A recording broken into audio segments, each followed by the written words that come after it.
What if healing didn't start at a therapist's office? What if it started on a dance floor or on a bike built for two, moving forward even when they are not sure how to go? Today's conversation is about grief, second chances, and choosing joy after loss. The Blank Journal is a heartfelt travel memoir that follows Bobby and Tammy Mhm. Cranston, two people who lost their first spouses to cancer, who found each other later in life and decided to bike through all 50 states, which I'm anxious to hear about. But I also read it. And they were on a tandem bike. But this isn't really about the book or about biking. That's It's about what happens when life breaks you open and you still decide to live fully. Welcome, Bob and Tammy Cranston. Thank Thank you. you. Thank Thank you for you. having us. Okay, so tell us a little bit about you. Let's start there.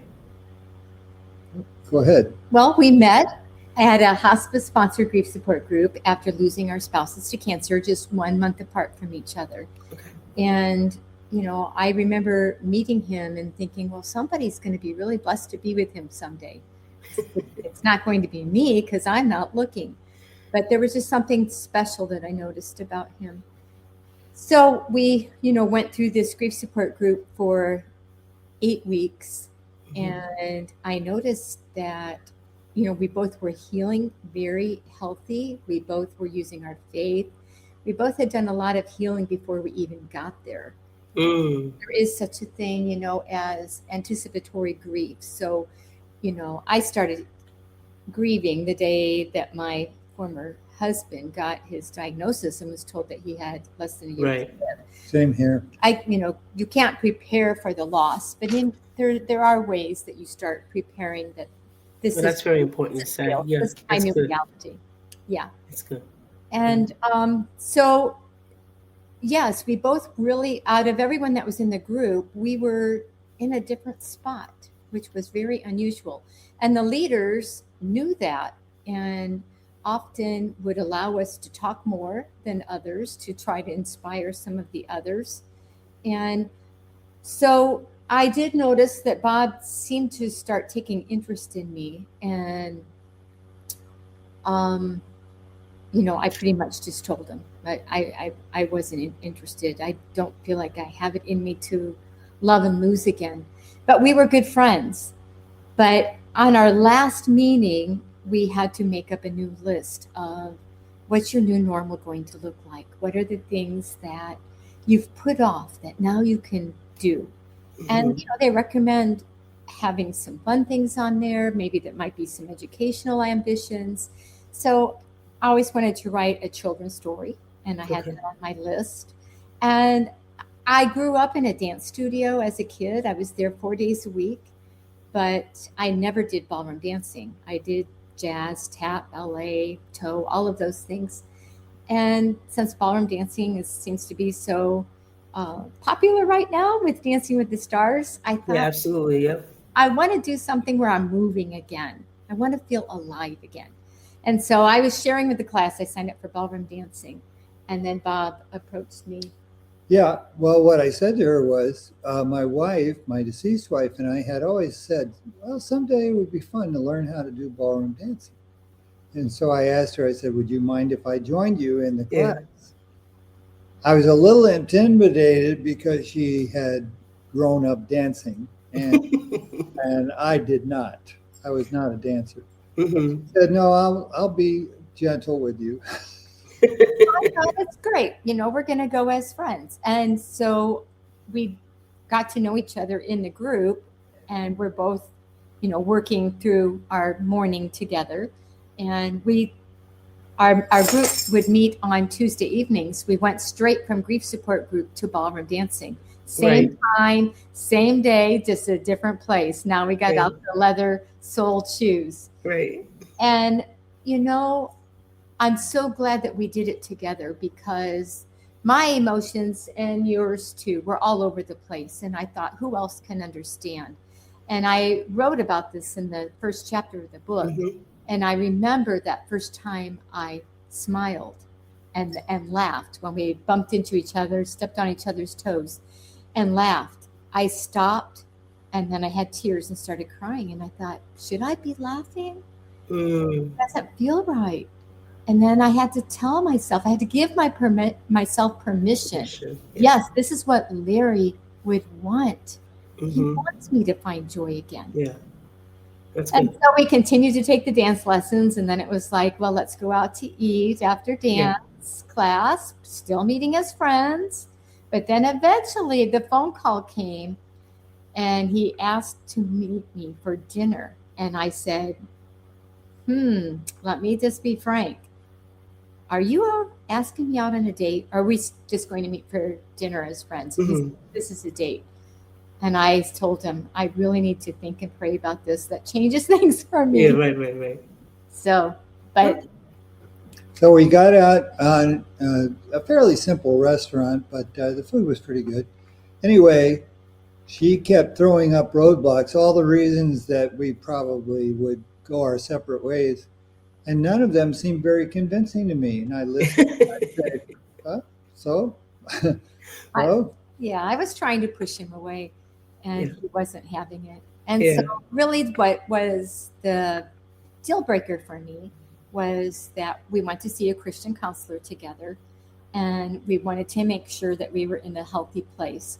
I was really wore out and I wanted to make sure that, we both were in a healthy place. Mhm. And he said yes, he absolutely believed that we were. And then I thought, this is going to be what's finally going to tell him he needs to look somewhere else. Right. I said, I don't think we're compatible enough.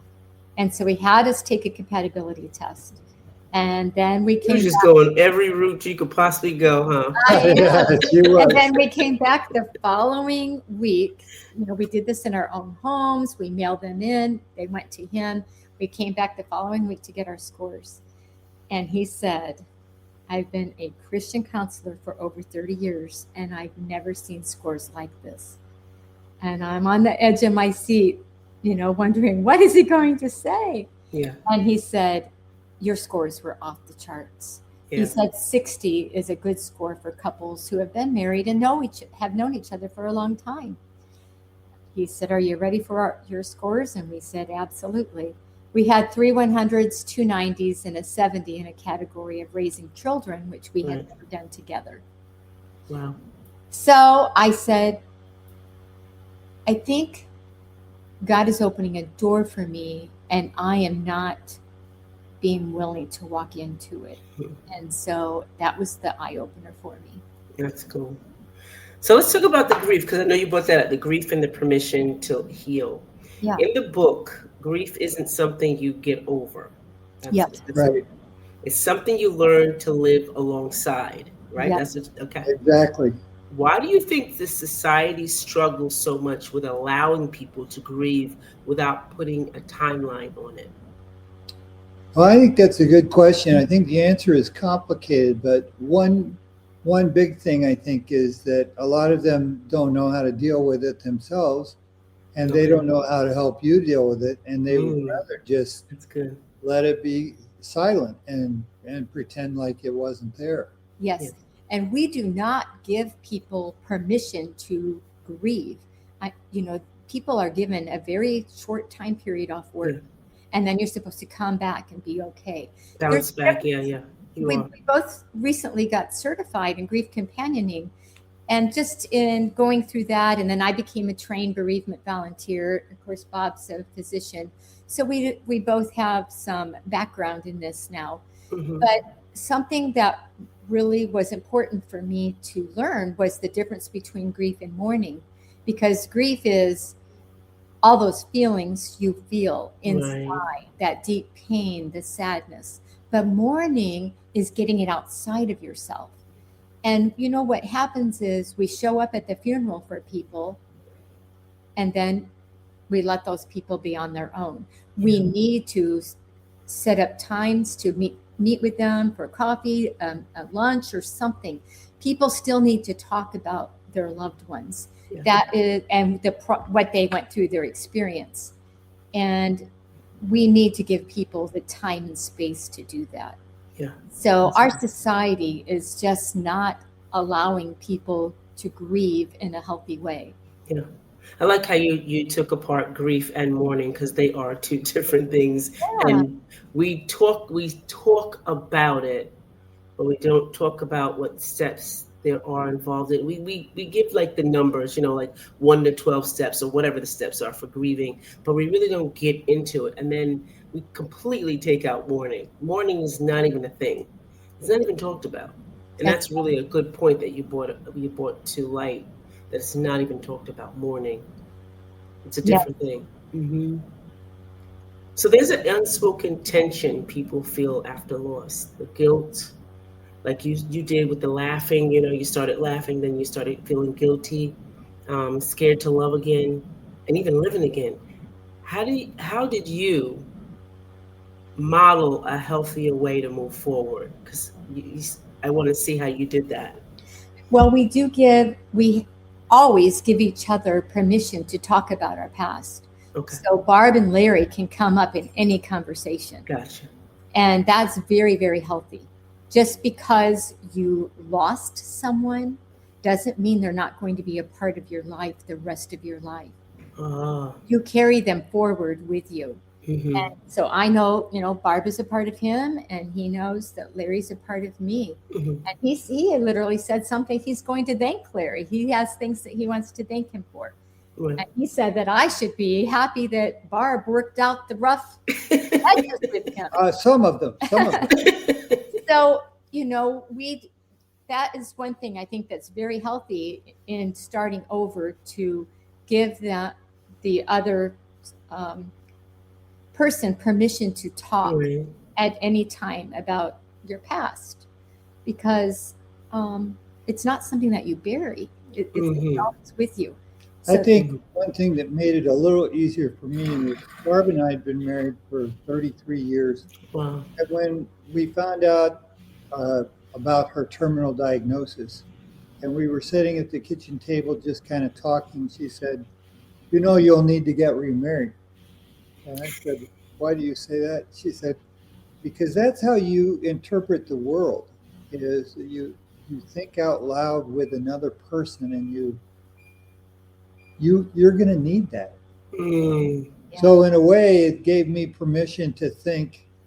And then, as Tammy mentioned, anticipatory grief and preparatory grief, it's like both sides of us are preparing for, as it turns out, about a year and a half Mhm.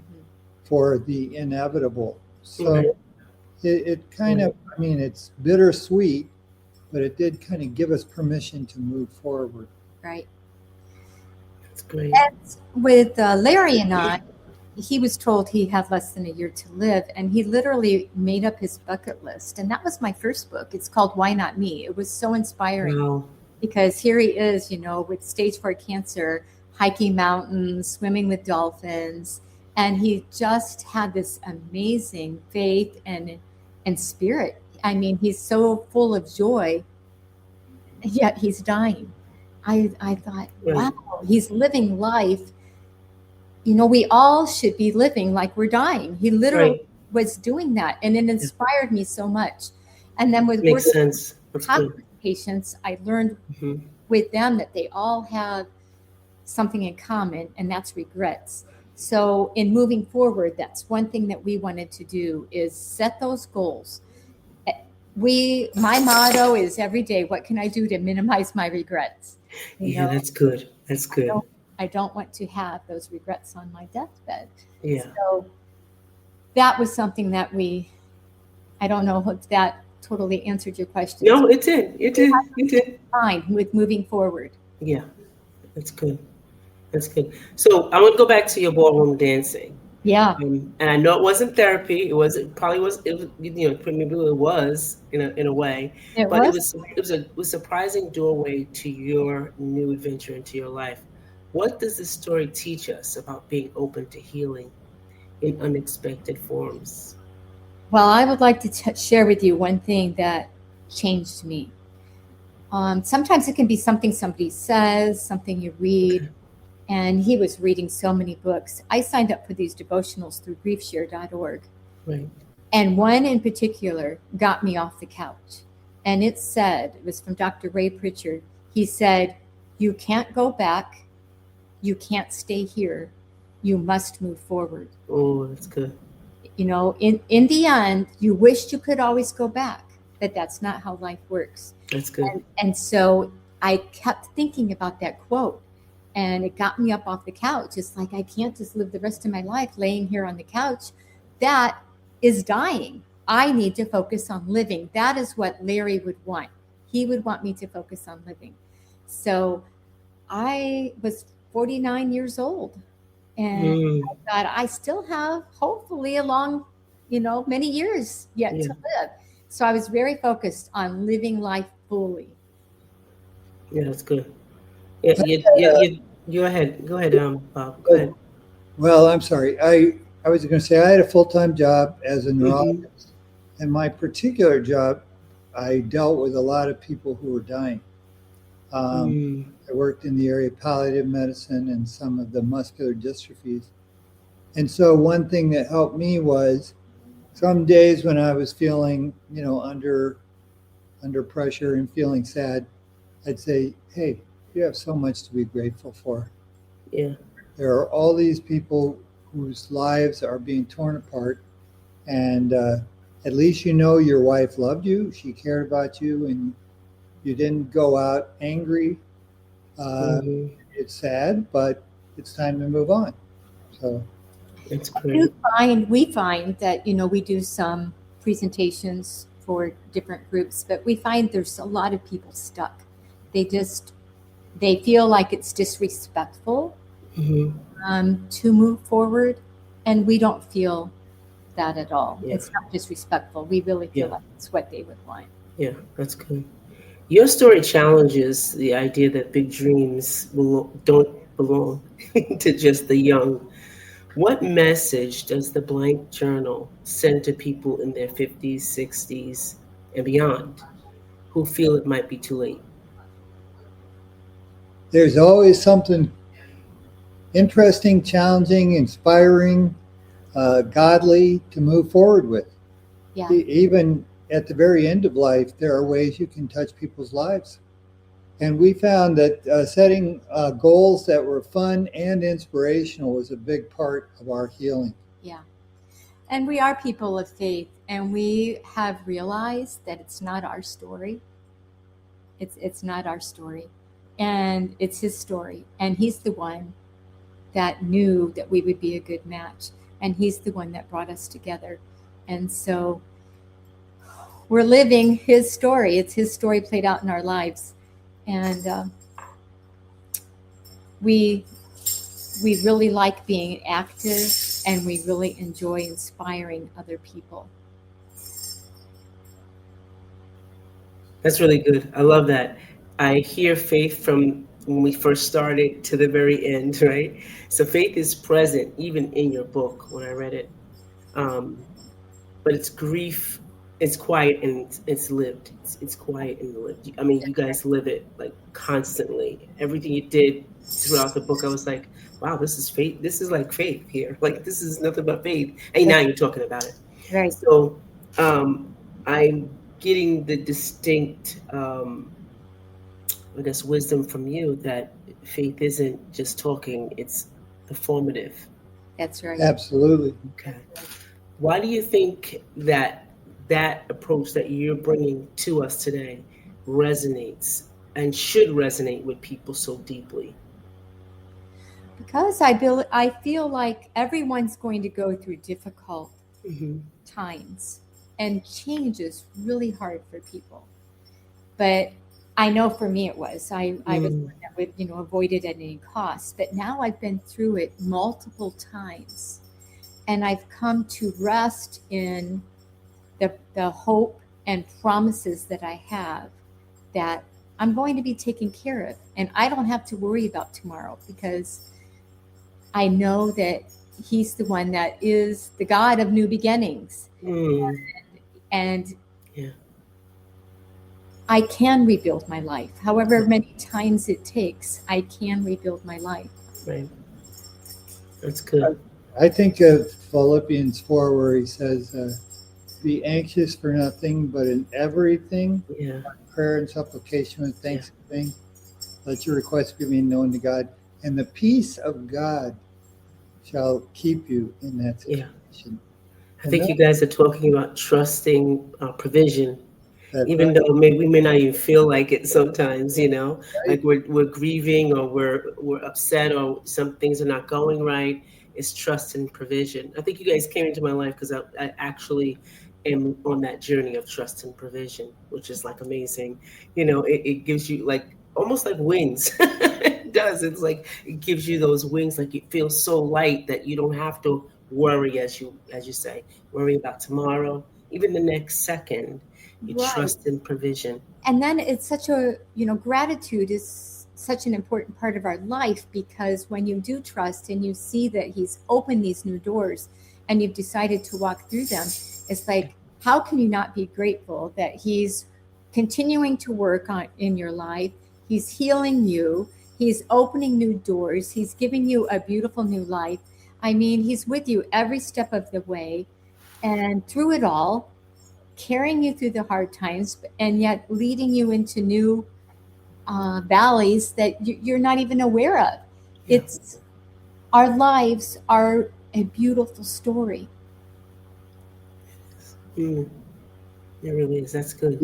Even the chance to meet with you, a woman of faith who is sharing and encouraging other people, that's such an encouragement to us. Yeah. To know that you're out there encouraging souls in their grief. Yeah, Yeah. inspiring others. Yeah. It's important. It's really, really important. I I know think, that it's a difficult thing to get through, and we do not want to in yes. any way come across as thinking to people that, it's an easy thing. Mm. I lost my son 2 years ago, my oldest son. My That's the most condolences. difficult grief. Mhm. I'm um, still really going through the mourning, and I feel like I will be my entire life with this loss. Yeah. It's different than any others. So we definitely understand grief, but I will say we also understand life is for the living, and we're Mhm. here for such a short time. Right. Yeah. That's good. Yeah. We are here for a short time. If there's something that you could tell anyone that's hurting right now and that's hearing this or watching this, what would you tell them? I think I would tell them that you can't get through this by yourself. Oh, that's good. You need God and you need other people. Hmm. And you need time and you need to actively work on the whole thing. Yes. It doesn't just drop into your lap. Right. I would also add that something that we learned in our training is that from Dr. Alan Wolfelt. He's an expert and has so many books on grief. He said, divide the people up in your life in thirds. There's going to be 1/3 that are going to be very helpful, friends that are going to be listening to you. Hmm. And then you're going to have the 1/3 that are just neutral. They just don't really show up at all. And then you're going to have the third that are not helpful, that Right. say the wrong things, that say they're in a better place, or Yes. things that you don't want to hear that are not helpful to you, telling you, yes, you do need to move forward and you shouldn't be grieving. It's been so long.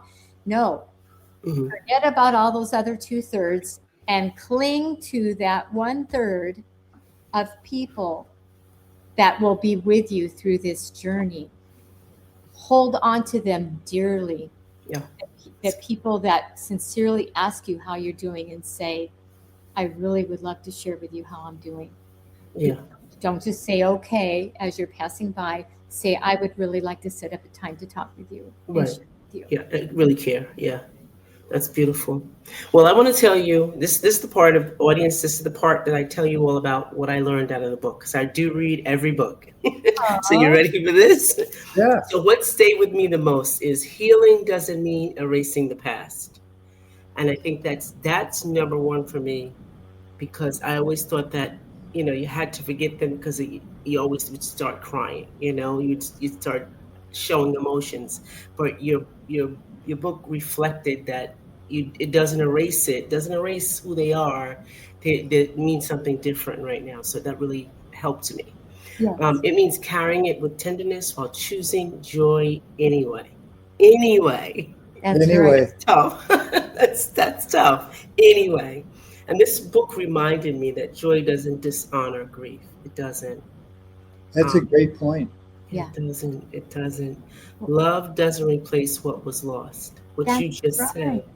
Yeah, you just said that. Yeah. Yeah, thank you for noticing those things in the book. They are so true. Yeah, it doesn't. And starting over doesn't mean starting from scratch. Yes.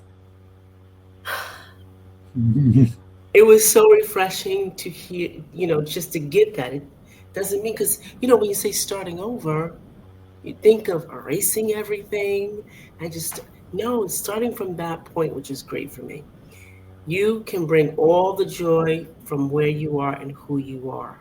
Yes. Whether you lost a spouse, a dream, a season of life, or even your sense of direction, this story gently whispers you're allowed to live again.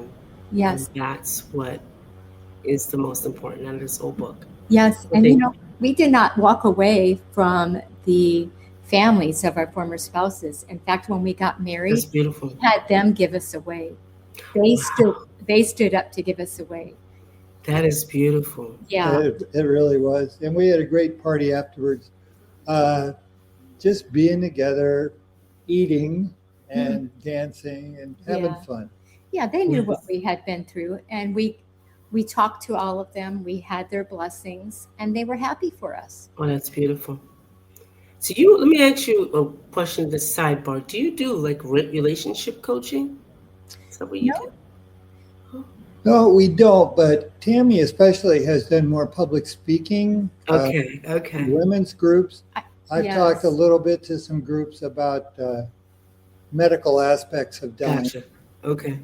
So Okay. yes, I like to do like women's retreats, Mhm. and I just feel really comfortable, talking with the women. And when it's just women, they tend to be more open, Yeah, and we can share each other's stories, and they find my story very inspiring. right. And I was one who always felt like my talent was writing. That's why I wanted to write the book. Bob and I, in fact, were just keeping Shutterfly books. Are you familiar with Shutterfly? Yes. We were keeping records just ourselves, these Right. beautiful Shutterfly books. And I said, this is a story we really should share. I really think it Yeah. could inspire others. So Yes. that's when we decided, about halfway through the biking, we decided to start writing. Yeah. But I was not even planning on doing public speaking until someone read the book. My first book, Why Not Yeah. Me? Why Not Me by Tammy Cranston was my Right. first book, Okay. my journey with Larry. And after someone read that book, they asked me, would you be willing to come and speak Yeah. at this women's retreat? And then once I did, and I found that I was inspiring these other women, and I got that feedback from them, I thought, I'll do whatever it takes. Yeah. If I can help someone that feels stuck in life to move forward and find joy again, if I can Absolutely. be an instrument in whatever way it takes, I'm willing. That's great. That's beautiful. Well, audience, this has been really great. This is a heartwarming session, and I really love what you've been saying, Bob and Tammy. It's been great with you. And you all, please get their book, The Blank Journal. It's not blank. Thanks, Journal. Biking in all 50 states and so much more. Yes, it's so much more. It's not so blank. much more about biking. That's Yes. Yeah. Yes. So if this episode stirred something in you, if it made you think of someone you love, someone you lost, a dream you've been putting on hold, I invite you to sit with that feeling for a moment. And if you believe someone else needs this message, please share it with them. And I really enjoyed this conversation. I hope you did. Oh, we absolutely. Yeah, Thank okay. Thank you so much for having us. And we really appreciate you. And thanks, audience, for hanging in there with us. And we're going to bid you adieu. Bye for now. Thank you so much. Okay, bye-bye. Bye bye now.